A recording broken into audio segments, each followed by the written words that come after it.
Bonjour. Que veut dire dans le Coran le mot Ummi? Sur cette vidéo, je vais partager avec vous ma compréhension du mot qu'on trouve dans le Coran Ummi. Est-ce que cela veut dire illettré? Est-ce que le prophète Mohammed était un illettré et qui ne savait pas lire et écrire? Pour cela, il faut chercher dans le Coran tous les versets où on trouve le même mot pour mieux le comprendre. Pour ceux qui ne le savent pas, le Coran est comme un puzzle et il faut prendre l'ensemble du Coran. Sourate 2, verset 85. Pour mieux comprendre certains mots, il faut les chercher dans d'autres versets. Tout d'abord, quand on cherche ce mot dans le Coran, on le trouve souvent à côté d'un autre mot, qui est les gens du livre. Cela veut dire qu'ils ont reçu un livre divin, les juifs et les chrétiens. Sourate 62, verset 2. C'est lui qui a envoyé à des gens sans livre, Ummiyin, un messager des leurs, qui leur récite ces versets, les purifie et leur enseigne le livre et la sagesse, bien qu'ils étaient auparavant dans un égarement évident. Si le mot Ummiyin, qui est le pluriel de Ummi, signifiait illettré, le sens de ce verset sera que Dieu a envoyé son prophète pour des illettrés. Alors on sait tous que ce n'est pas le cas. Par contre, si on lui donne le synonyme de ceux qui n'ont pas reçu le livre divin, le verset a un sens. Sourate 2, verset 78.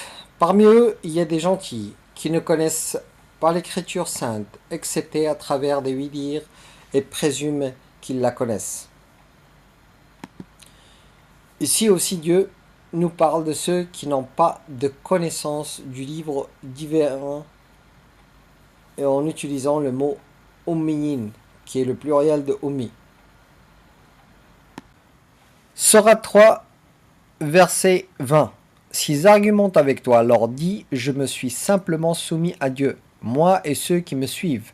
Tu proclameras à ceux qui ont reçu l'écriture, ainsi qu'à ceux qui ne l'ont pas reçue, et là c'est le mot Ummiyin, vous soumettrez, et vous, s'ils se soumettent, alors ils ont été guidés. Mais s'ils se détournent, ta seule mission est de délivrer ce message. Dieu est celui qui voit tous les gens. Si le sens du mot Ummiyin, qui est le pluriel de Ummi, était celui des illettrés, ce verset n'aura aucun sens.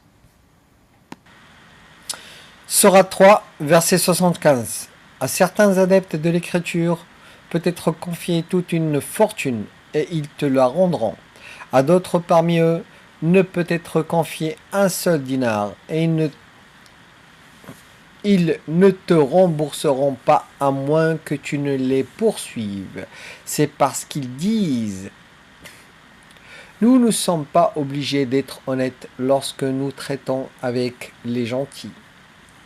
Là, c'est le mot Ummiyin encore. Ainsi, ils attribuent des mensonges à Dieu, sciemment.